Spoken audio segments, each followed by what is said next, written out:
یہ کنٹرولر میرے ہسبینڈ نے مجھے گفٹ کیا ہے جو مجھے بہت ہی پسند آیا. اس کا کلر اتنا پیارا ہے, اتنا خوبصورت. گیمز کھیلنا تو ہم سب کو ہی اتنا پسند رہا ہے بچپن سے, بچپن کا خواب. پھر ہم اپنی پڑھائیوں میں مصروف ہو کر اور زندگیوں میں بزی ہو گئے شادی کر کے.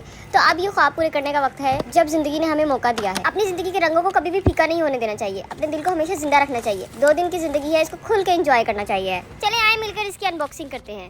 جب میں نے اسے کھولا میرا منہ تو کھلا کا کھلا رہ گیا. یار یہ اتنا خوبصورت ہے جیسے کانچ کا بنا ہوا ہو, اتنا پیارا کہ اس کو ہاتھ لگاتے ہوئے بھی ڈر لگ رہا تھا کہ یہ خراب نہ ہو جائے. لیکن کھیلنا ہے, اس سے مارنے ہیں بندے.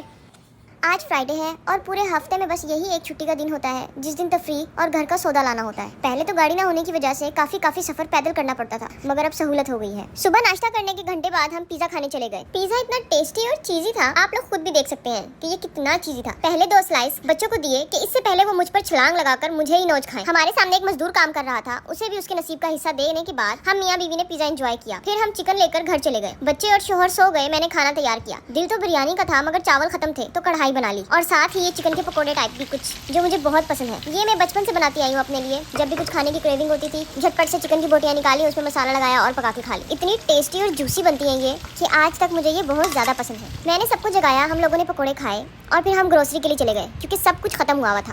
اپنی سواری نہ ہونے کی وجہ سے بڑی دقت ہوتی تھی. سامان ختم ہو جاتا تھا تو صبر کرنا پڑتا تھا کیونکہ ہم شامل سے ہی زیادہ تر سامان لیتے ہیں جو کافی دور ہے گھر سے. یہاں جدہ میں شامل نامی ایک جگہ موجود ہے جو بہت وسیع ہے, بہت بڑی. یہاں پر ہر چیز بہت ریزنیبل اور بہترین مل جاتی ہے. آج ہم یہاں پر پہلی بار اپنی گاڑی میں آئے تھے. یہ جگہ اتنی کمال ہے, یہاں چیزوں کی اتنی ورائٹی ہے. زیادہ تر یہاں چیزیں 5 ریال یا 11 ریال میں مل جاتی ہیں. باقی زیادہ اچھی لینی ہو تو وہ ڈفرینٹ پرائسز میں بھی موجود ہے. یہ جگہ خزانے سے کم نہیں. جو چیزیں باہر مہنگے داموں بکتی ہیں وہ یہاں پر بہترین داموں مل جاتی ہیں. کھانے کی چیزوں کی اتنی اقسام, کپڑے, برتن, شاپنگ کی چیزیں, پرس, جوتے, کھلونے, چاکلیٹس کی اتنی ورائٹی, سنیکس کی اتنی ورائٹی, اتنی طرح کے برتن, کانچ کے برتن, بہترین کوالٹی کے برتن, وہ بھی صرف 5 سے 11 ریال میں. بچوں کے کلرز, بچوں کے کھلونے, اتنی چیزیں ہیں کہ بندہ بس ان کو چھانٹ کے تھک جائے. زندگی چاہے گاڑی پر گزرے یا پیدل مگر شوہر کے ساتھ ہی گزرے. میں نے دیکھا ہے اور سمجھا ہے کہ میاں بیوی کو ایک دوسرے کا لباس کیوں کہا گیا ہے. ذلیل سے ذلیل عورت اور مرد بھی اس دنیا میں قابل احترام ہیں اگر ان کا گھر بسا ہوا ہے, ورنہ مرد اور عورت جتنے ہی اچھے کیوں نہ ہو کسی کے ساتھ, لوگ ان کی عزت نہیں کرتے.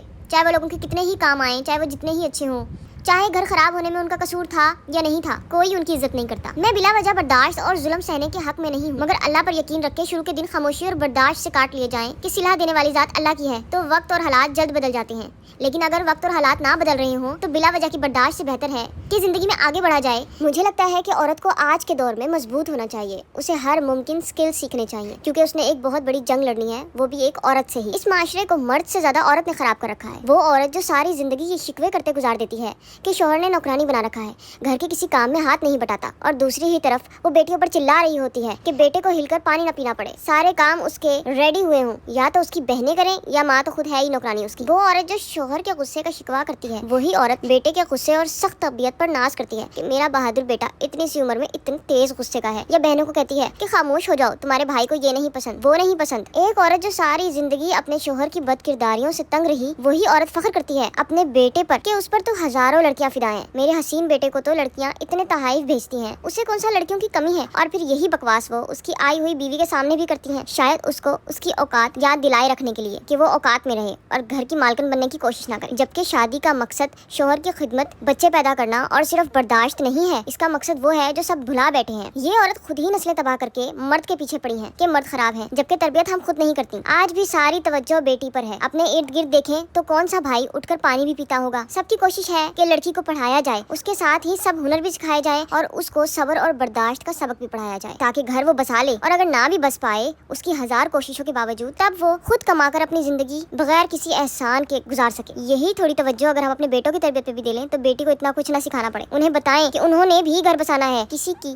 بیٹی لا کر احسان نہیں بلکہ ذمہ داری ہے. مرد کو ضرورت نہ ہوتی تو کیا وہ شادی کرتا؟ ضرورت تو مرد کو ہی ہوتی ہے نا, تبھی تو کسی کی بیٹی بھی آ کر لاتے ہیں. اکثر مردوں کی آواز اونچی سن کر میرا جواب یہی ہوتا ہے کہ آواز نیچی کر کے بات کی جائے گی تو بات سنی جائے گی, نہیں تو مجھ سے بات کرنے کی کوئی ضرورت ہی نہیں ہے, میں سنوں گی نہیں. میں نہیں چاہتی کہ میرا بیٹا یہ سب دیکھے کہ مرد ہونا صرف اونچی آواز اور طاقت کا نام ہے, جبکہ مرد تو ایک محافظ کو کہتے ہیں جس کا کردار مضبوط ہو اور دل موم سا نرم. مگر آج کے مردوں کو بنایا کیسے جاتا ہے, جسمانی طور پر مضبوط اور دل کے پتھر, اور کردار ان کا اتنا ہی خراب ہوتا ہے. یہ آج کی عورت کی ذمہ داری ہے کہ ہم مردوں کی تربیت پر بھی برابر دھیان دیں. انہیں یہ نہ سکھائیں کہ مرد کو تو چھوٹ ہے, بیٹیوں پر نظر رکھیں کہ کہاں گئی تھی, کہاں سے آئی ہیں, کس سے بات کر رہی تھی,